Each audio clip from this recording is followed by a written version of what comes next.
Find out why there's air bubbles coming out of my airlines. Find out how much it costs to get my clutch fixed. All on the next episode of The Trucker's Table.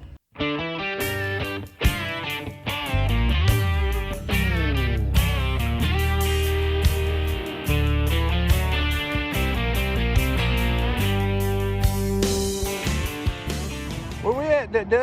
Where we at? Where we at? See, there's a shed. A little bit of grass and some trees. There's a hotel, Comfort Inn Suites. But we're in this hotel, De La Cuarta, which actually allows pets. So we're well, I guess you figured it out by now if you've already watched tonight's live feed. We're broke down, kinda, not really. All right, so here's what happened. We spent the night last night over there in Greenwood at the TA. Got parked yesterday, everything's fine. Get up this morning, do my pre-trip, crank the truck up, air pressure's building up. Every time I crank that truck up after it's been sitting for an hour, at least an hour, the transmission light comes on because there's no air pressure. It has to build up air pressure. Less than 5 minutes, it's good to go. All right. This morning, 15 minutes in, and it still ain't went out. So I put it on the car on I used my reader to check the code, you know.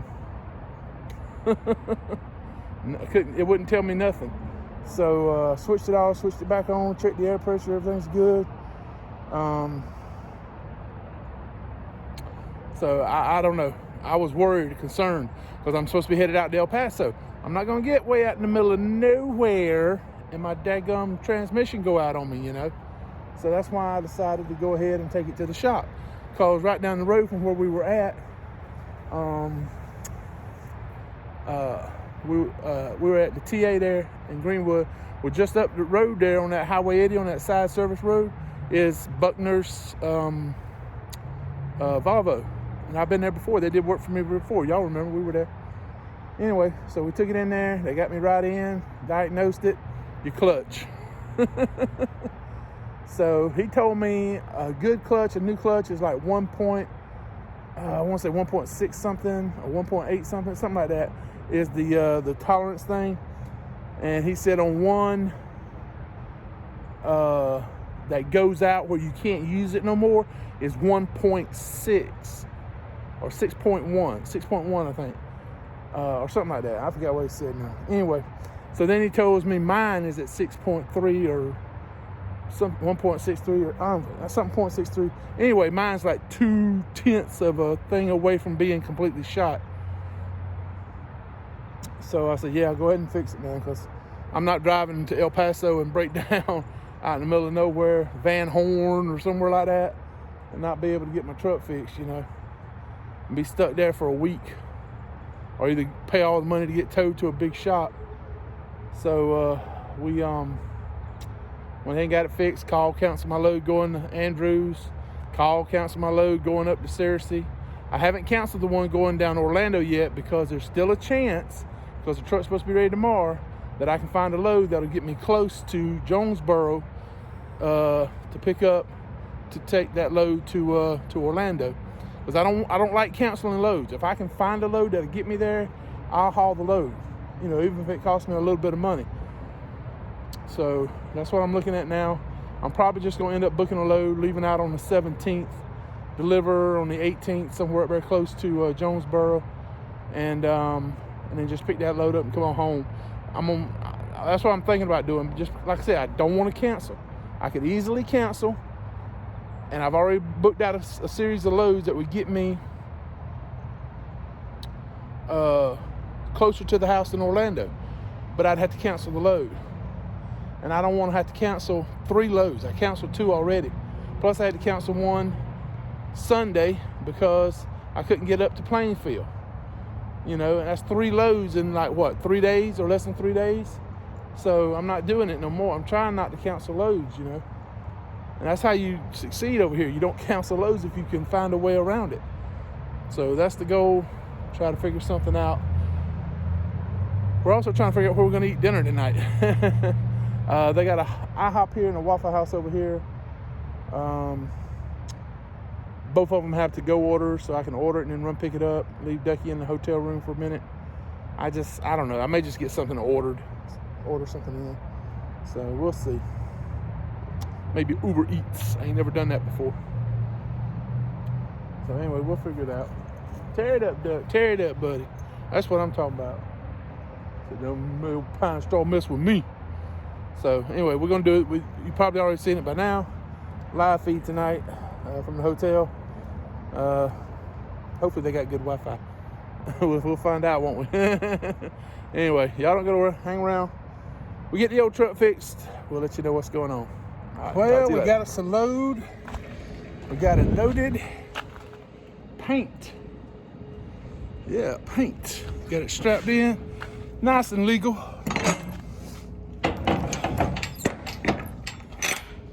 Got our hazmat placards on.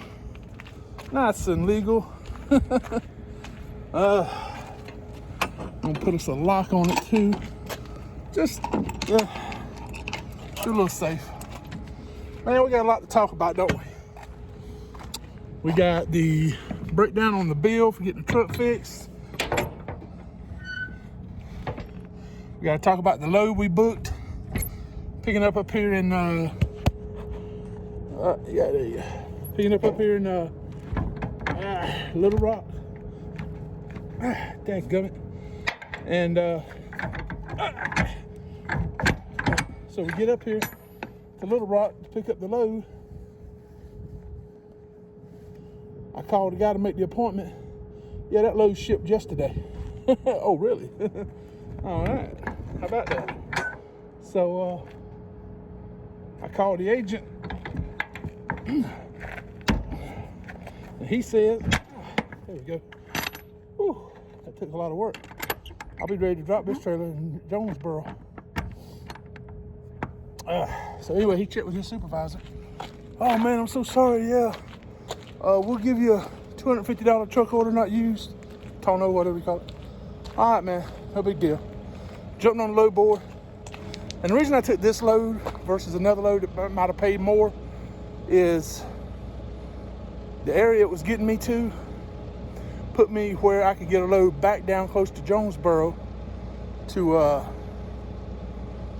pick up my load Saturday going to the house, so I don't have to cancel that load. And what have I said all along? Don't cancel a load unless you absolutely have to. And we'll get into that some more. How to react when agents ask you for proof that you can't pick it up. So anyway, like I said, we got a lot to talk about. So we may talk a little bit on the ride up, or we may just wait till we get somewhere and get parked and sit down and talk about it. But between the shop bill, cancel loads, rebooking loads, deadheading, picking up loads, getting to the house, woo, we got a lot of stuff to go over. So Friday's video is going to be big, ain't it? Well, by the time you're watching this, it probably is Friday. All right, y'all don't go nowhere. Hang around. We're going to jump in the truck, see if we can't get our butt on up to Illinois. Yeah.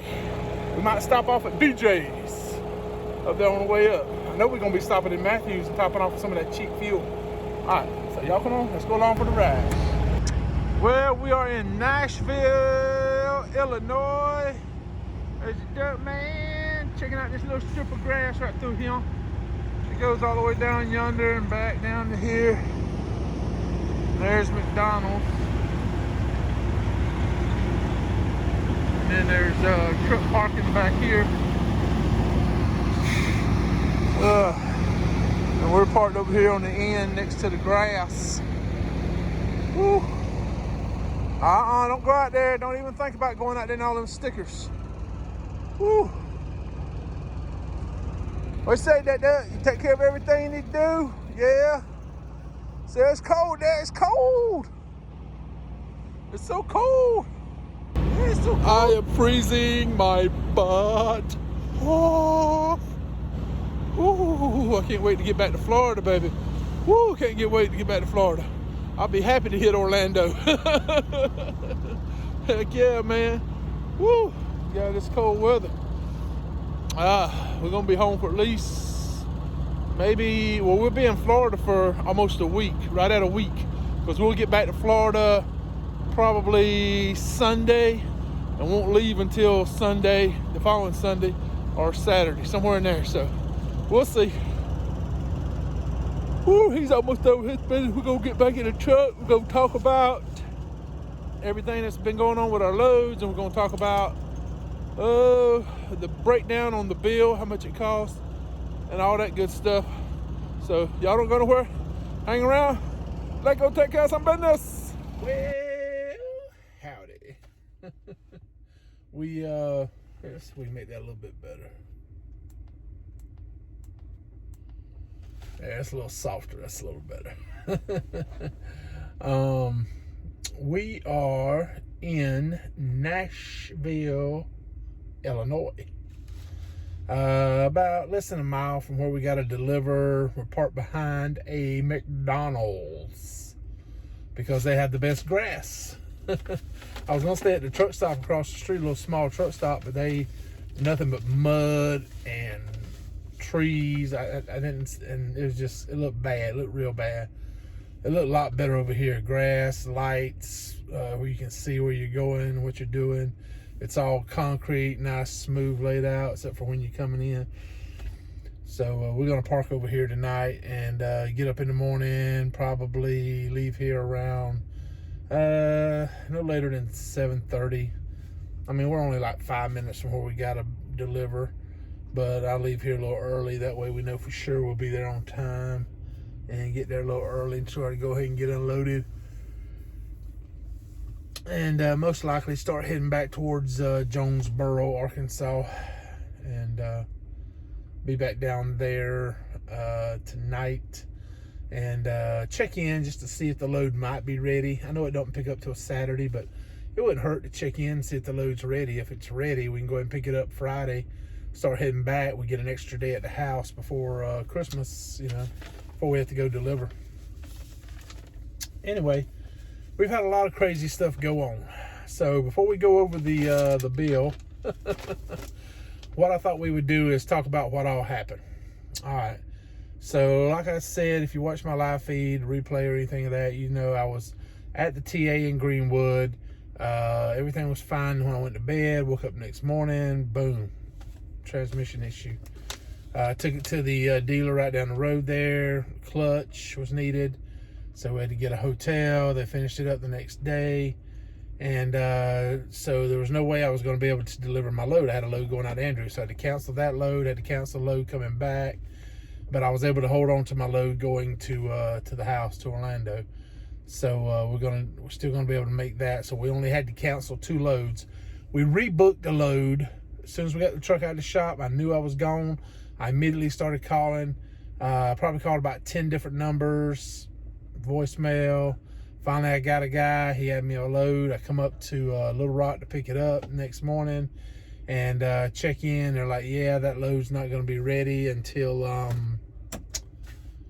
that load's not going to be ready. It's already been picked up, is what they were saying. So anyway, I called the agent. He apologizes. He gave me a $250 truck order not used, and so that'll cover my fuel costs to get up there. I went ahead and called right away and booked another load, and that was this load here coming up to Nashville, Illinois. And I thought about booking another load to get me back down closer to Jonesboro, just to make some money between now and Saturday, you know. And I got thinking about it. The load that I was the only load I could find that would even get me close was a load going to Memphis. But I'd have to deadhead almost 200 miles to pick it up over in Plainfield, Indiana. Then once I deliver in Memphis, I got to deadhead another 80 miles back up to Jonesboro to pick up that load. So we're looking at close to 280 miles of deadhead. Well, from where I'm at now to Jonesboro is about 225, 235 miles. You know, so I don't want to take a chance on picking up a load that they say delivers on Saturday and it doesn't. Then I'm stuck. I don't want to take that chance. Had some issues with the truck today on the way up here. I stopped and got fuel in Matthews. I switched the truck off, did a walk around, checked everything out. I heard air leaking. I always hear air leaking in this truck. You know, it's something that always is. A lot of it comes from the leveling valves in the back. So I wasn't thinking that much about it. I get back in the truck, cranked it up. I look down, the forward tank is on zero. It drained it all the way out. In just a little bit of time it took me to pump fuel.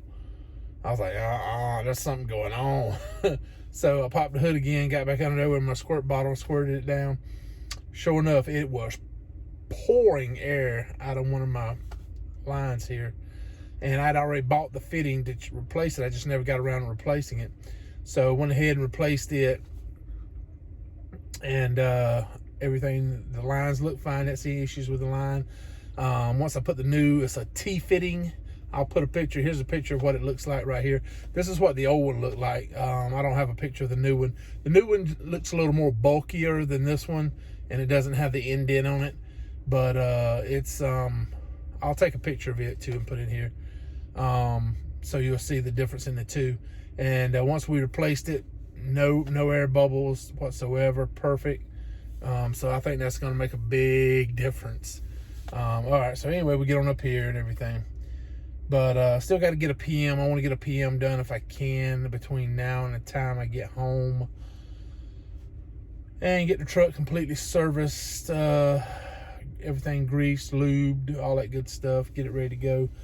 So when we get ready to leave back out after Christmas, I'm thinking about making a run up to North Carolina. I want to get my 6th injector looked at because I've gotten a couple codes on it before. And also I want to get my turbo checked out to make sure that it's not going bad. It doesn't have any, because they can stick their hand in there and wiggle that thing around somehow or another, and they'll be able to tell if it's got any play in it, you know. And also, I think they can check it and just kind of tell a little bit if it's going bad. And I want to get my turbo checked out real good, make sure it's good. I'm thinking about maybe when I get the PM done, go ahead, I got brand new belts, go ahead and get the brand new belts put on the truck. Keep the old belts for an emergency breakdown situation. I mean, they would be good enough to get me by, to get me, you know, if I broke down the side of the road, blew a belt or something, we could put them on and make it to somewhere. But so I'm thinking about going and doing that too, and see if that, because I had this high-pitched squeal noise. Here, let's take a second, let you listen to it and tell me what you think.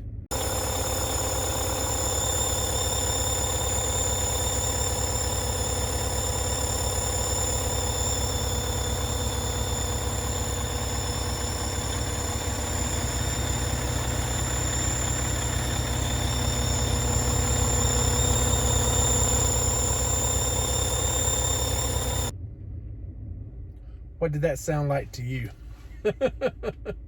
You think it's a tensioner, a belt, or the turbo? I don't know. All I know is it's got me worried. You know, I'm worried. So these are just things we got to get taken care of. We're going to address them as soon as we can.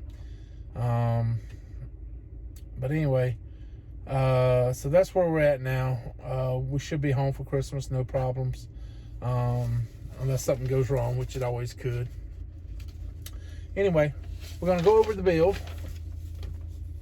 And the grand total was $6,120.86.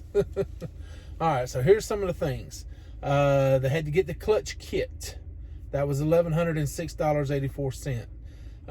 Some studs I had to get. The core charge I think was $350. Flange lock nut $27. Air hose another $2.52. A cylinder, some cylinder or whatever for the thing, $1,455.75. Core charge on that was $560. Now, what I'm concerned about, and I'm gonna have to figure this out, is they put the charge of how much the item costs, and then they put below it how much the core charge costs. Now, I'm assuming at the bottom, I see down here where it has minus 560 minus 350. Now, the original price is the price. Plus, you have to pay the additional if you don't pay the cords. Well, that's what I'm assuming anyway. So I think it came out like it's supposed to.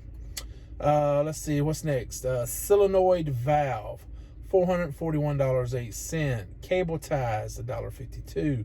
Crankshaft seal, $130.53. Flange screws, $53.20. Ball bearing, $56.29. More screws, $22.44. Flange screws, $135.96. Spacer sleeve, $15.60. M-drive, whatever it is, transmission fluid, $62.15. That is something I did not realize. They did, obviously, hopefully, change my transmission fluid. I'm assuming that's what that means. If they put, $62 worth of transmission fluid, that's more than just one dadgum jug. So it makes me think that they did change the fluid. They didn't tell me they did, but that's what I'm thinking. So then we have the deduction of the core charge and everything. All right, so it's going over to the second page. Resurfaced flywheel, $125 labor. Oh, let's see. The total labor was $1,865. Total amount for the parts, $3,624.55. Miscellaneous charges, $85. What are those miscellaneous charges? Huh? Was it letting me sit in the break room? Was it those cups of nasty coffee I drunk? Oh, man. Let's see. For a subtotal of $5,574.55. $546.31 tax. For a grand total of $6,120.86. Woo! It wasn't cheap, was it? But something had to be done. And, I got some good friends. I don't know if you call them friends or family. I love them so much. I think of them as family. And, and he asked me, he goes, at what point do you stop putting money into the truck and just buy another one? Good question. I'll tell you when that point is. It's when it's paid off. All right, you have your opinion. I have my opinion. My opinion is you can't sell a truck. You can't trade a truck that is broke down and a piece of junk. I've done it before, and you don't get no money from it. The only reason I was able to get any money out of it was because the truck was already paid off. I had a 2000 model International, blew a motor, had great tires, everything on it was great except for the blown motor. And I was able to sell it for $5,000, right? But the truck was paid off. This truck's not paid off. I still owe more than $20,000 on this truck. So I can't trade it in because they're not going to give me nothing for it if it's broke down. I can't sell it to somebody because nobody's going to buy a broke down truck for what's left over on it. The only option I have is to either quit trucking, go back to being a company driver, or fix the truck and keep going. I'm at that point where I have to keep fixing the truck and I have to keep going. It ain't what I want to do. I'd love to be able to just get rid of it and get another truck. But I can't. I have to finish paying for this truck. I'm not going to trade in a broke down truck. And I'm not going to trade in a truck where they tack on what I owe to this to what I owe on the one I'm buying. I'm not going to do that either. I'm going to pay this one off, and I'm either going to sell it or I'm going to park it and I'm going to buy another truck. That's, at some point. Now, if I pay this truck off and it breaks down and it's going to cost a ton of money to fix, then I can park it or I can sell it or whatever I want to do with it because it's paid off. But until the truck is paid off, I'm not planning on buying another truck. I'm going to research it. I'm going to find out what deals are out there just in case something changes. But right now, I don't have any plans on buying another truck until this one is paid off. And that's the way I think about this whole thing. Some of you may have different opinions, you know, and I ain't gonna lie to you. I've always been transparent. I've told you guys everything about all this from the get-go. The money I have spent this year on that truck, in this truck, for maintenance, just the maintenance, oil changes, tires, batteries, APU, injectors, what all kind of stuff. I've done so much to this truck this year, I can't even remember all of it. The emission stuff. I mean, just so much stuff I've done to this truck that has put me over the $30,000 mark, which is more than enough money to pay this truck off. But I wouldn't have made that money to be able to fix it if it wasn't running. So it's a catch-22. I can't pay it off. I can't pay the maintenance bills. I can't do none of that unless I'm driving, making money.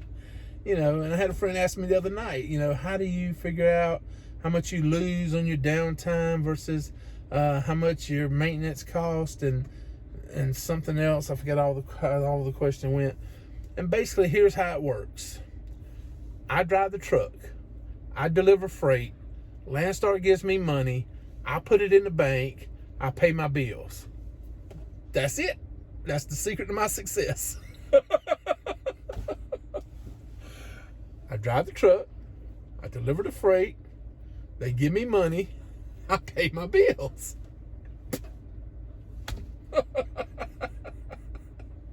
That's basically it. I'm flying by the seat of my pants.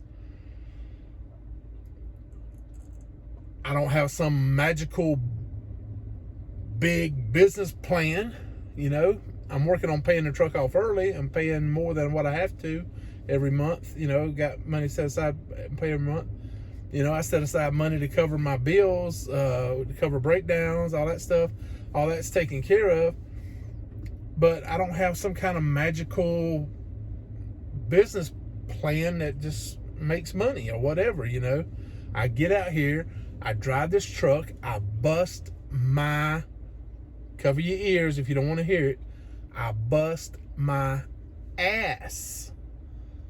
I drive at night, I drive during the daytime, I stay up sometimes for 36 hours straight without any sleep. If I'm stuck at a shipper, if I'm stuck in the shop or something else, I can't sleep. I don't go, oh, well, I didn't get no sleep. I can't go deliver that load. Oh, let me go park. No, I keep going. I go until I have to stop. And when I get a chance to sleep, I sleep. But I bust my butt out here to make this work. I don't sit and hang out at truck stops. I'm there as long as it takes to do a break and get gone to my next pickup, my next delivery, or whatever it is I'm doing. I don't fiddle faddle around. I get the job done because I want to make my money, pay my bills, get my butt home, and spend as much time with my wife and my fur babies as I can. That's my goal in trucking. And when this is all said and done and I'm finished with this, I want to be able to enjoy fishing, traveling with my wife if she wants to travel, whatever she wants to do, you know. That's my goal in life, you know. And I'm not going to tell you that I'm going to be up inside of a big truck for 10 more years, 15, 20, I don't know. Probably not at some point.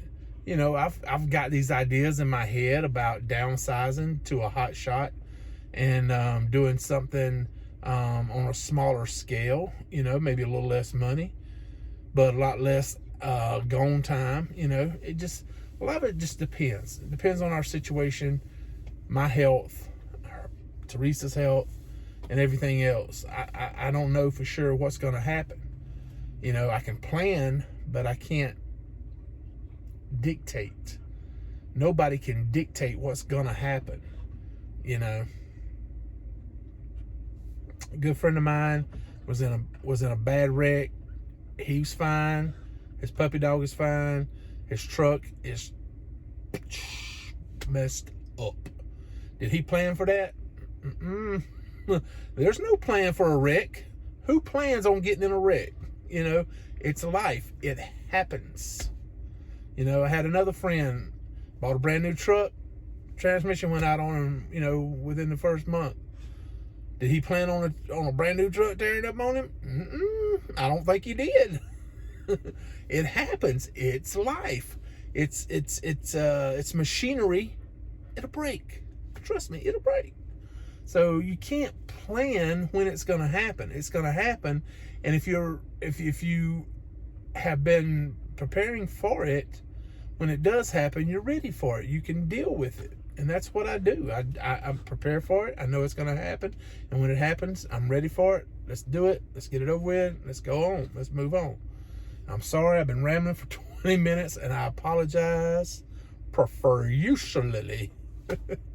But I just wanted to let y'all know, man, that, hey, if you're going to get out here and do this job and you think you're not going to break down, I hope you don't. But that's not a realistic thought. If you don't believe me, go check out Pale Rider TV Trucking. He's had plenty of breakdown. Go check out Snow Lord. He's broke down. Go check out Chucky. He's working on a breakdown. Go check out Daniel Adami. Go check out Big John. Big John's even been broke down in company trucks.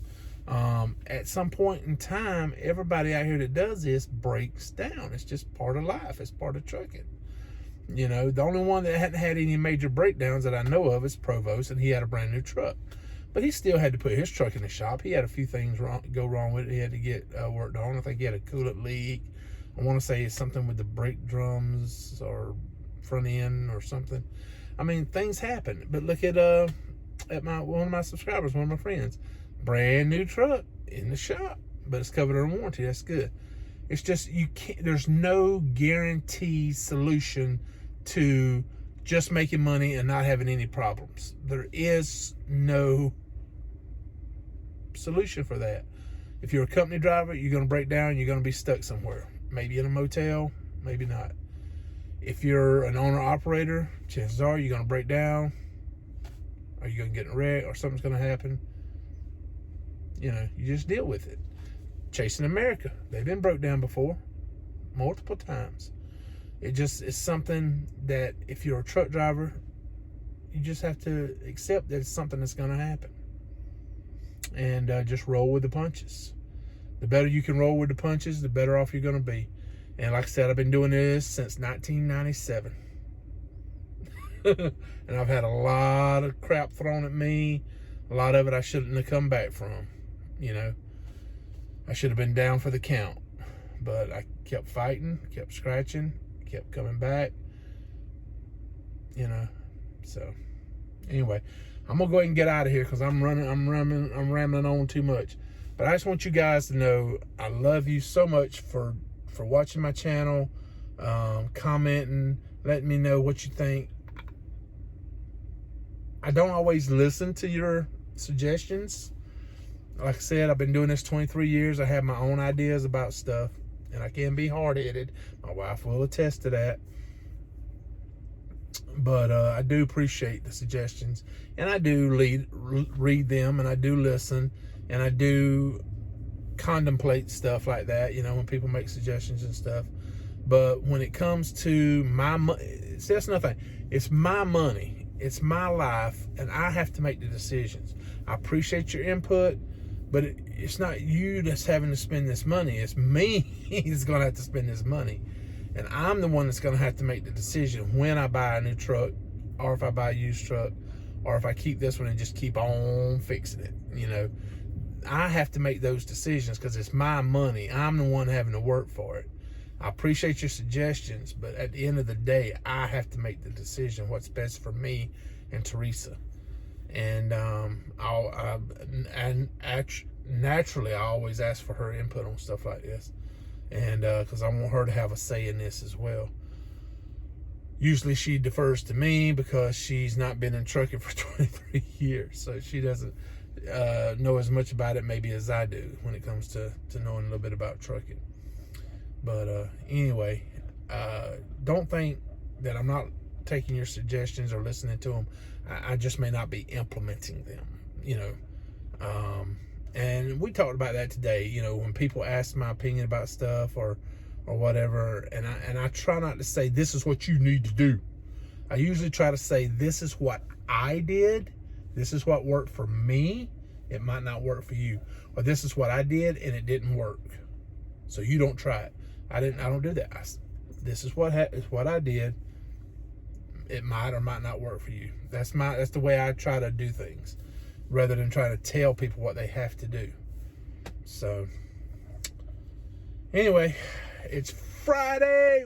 Whoop, whoop, whoop, Friday. Did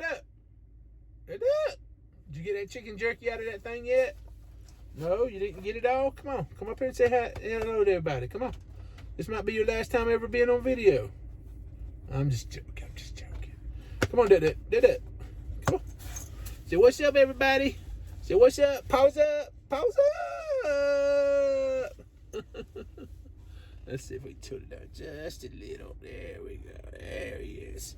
There's a duck man. See, there's a duck man. Ain't he a handsome fella? Yeah. See, I'm not mean, Dad. I just love you and I'm so protective. Yeah. That's all it is. It's all right, Dad. I gotta go. I got beef jerky, chicken jerky I gotta eat.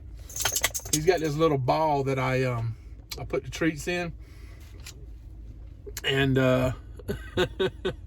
so he tries to get the chicken jerky out of the ball. It's funny. He'll spend all night working on it. He'll get tired. He'll fall asleep with his paw on it or something. Dreaming about how to get that chicken jerky out of there. This cracks me up. But anyway, Teresa's going to be working on t-shirts. Yes, her cousin owns a grooming business in, I want to say Bonifay, but I don't want to get it wrong. I'm almost positive it's Bonifay. I'll find out more about it. I know the name of it. I think it's called Dog Days. Anyways, they're in North Florida off I-10 and around Bonifay. Anyway, Teresa's doing shirts up for her employees and for her and everything. And when she gets done doing her shirts, she's already got the press on. She's going to go ahead and press some shirts for me. So when we come back out from Christmas, guess who's going to have t-shirts to hand out? Whoop, whoop. Triple T t-shirts. So if you see me, holla at me. Ain't that what you say, G-Way? Holla at me. Or is that might be El Boogie. Anyway, if you see me, don't be afraid to walk up and holler at me and say, hey man, what's up?